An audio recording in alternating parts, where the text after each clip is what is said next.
All right, Dylan Harper has a nice game in the Emirates NBA Cup Finals. Let's check out his highlights, and we'll get to his stats in a second. I do have it muted, or Adam Silver is taking me to jail. Swing to De'Aaron Fox, swings it over to Dylan Harper.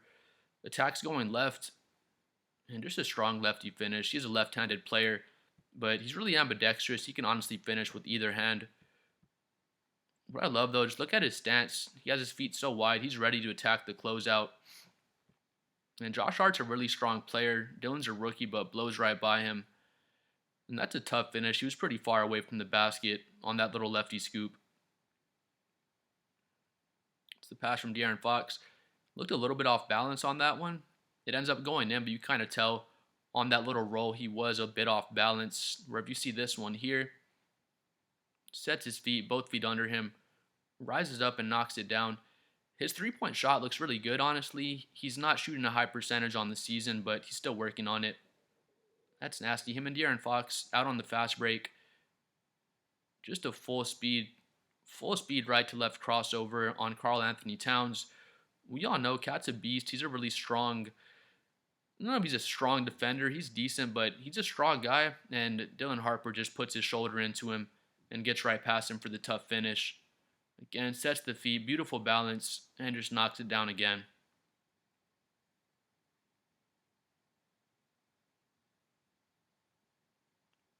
Right over Jalen Brunson.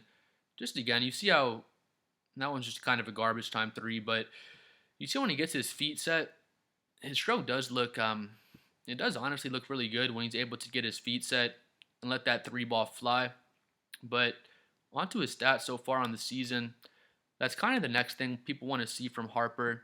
He's still a really raw prospect, but people want to see him improve his three ball. He was 5 for 7 this game, so that was his best 3-point shooting performance of the entire season. After the Emirates Cup happens, I don't think there's anywhere you can find the stats from that game.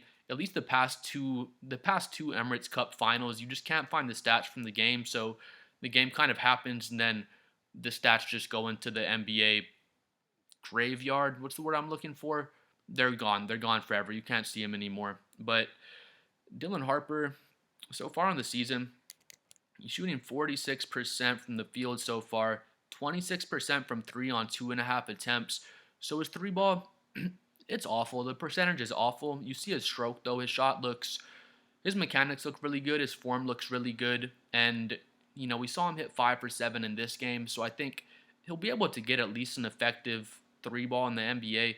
Him and Stephon Castle are both working on the three ball, but Dylan Harper looks like he'll be able to play better off ball than Stephon Castle, and his three-point stroke looks good. When he's on balance, they look like they go in at a pretty high clip, at least in this game, and I think he'll be able to keep working on that and getting better at the three ball. But so far on the season, Harper's given you 13 points, pretty much 1 steal, 4 assists, and 3 rebounds. He's 70% from the free throw line. He's only shooting 3 free throws per game, but he's only playing right here 22 minutes per game, so he's not getting a ton of minutes per se. He's always getting 20 plus minutes pretty much every single game, but it's kind of hard to rotate De'Aaron Fox, Stephon Castle, and Harper and make sure everyone gets their minutes.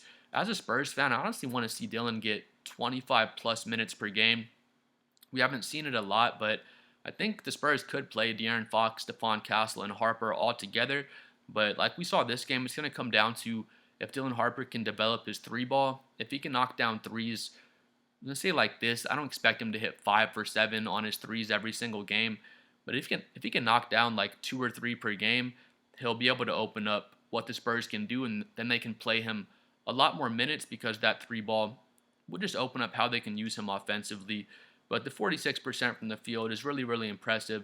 If you got a chance to watch Harper, it doesn't look like this game so much. He's usually not making that many threes, but he gets 2 feet in the paint whenever he wants. No one can stop him from getting into the paint. He reminds me of almost like a younger James a younger James Harden, the way he slithers into the paint. His driving style is kind of SGA like as well, just the way they kind of slither, just changing pace. Harper has all sorts of Euro steps and deceleration steps. The way Stephon Castle gets into the paint as well. They have a lot of similar finishing packages once they get down low. Harper gets to play next to De'Aaron Fox, another left-handed player, and I'm sure he's getting all sorts of game and tutelage from De'Aaron Fox as well. But again, he's 13 points, 4 assists, 3 rebounds. If you have watched Dylan Harper play this season, again, he's only at 22 minutes.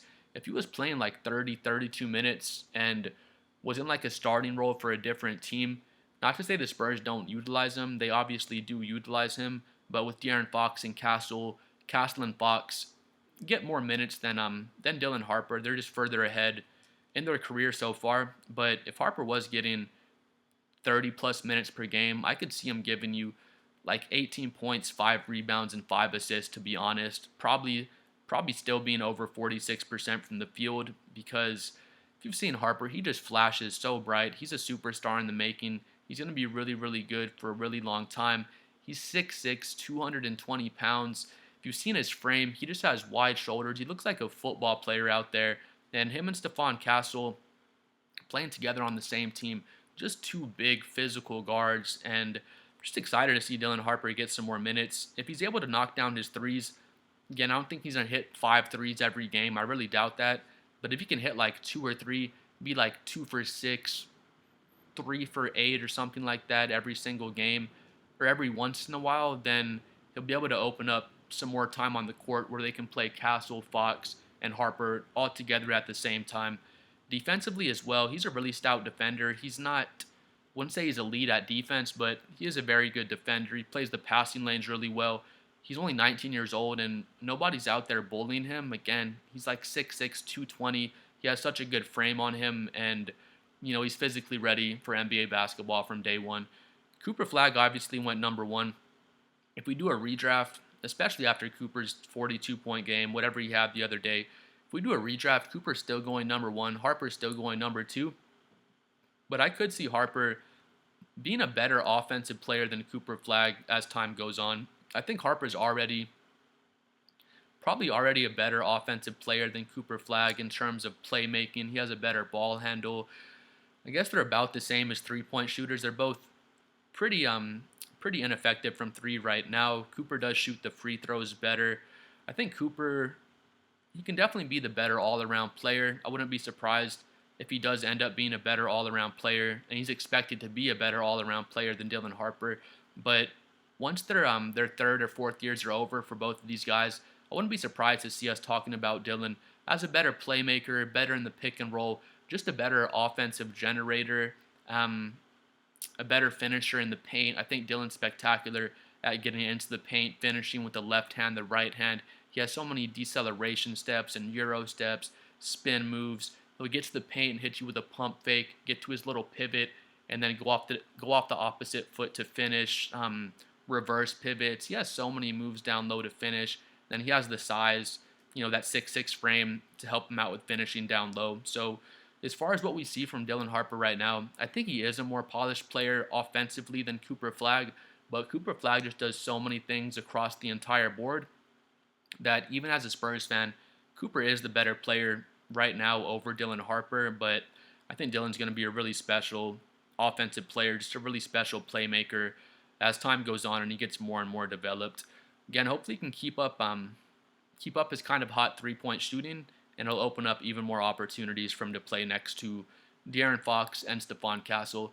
Again, if you haven't had a chance to watch Dylan Harper, try to check out his Spurs game, and he flashes so bright pretty much every single game, and he is a superstar in the making at this point.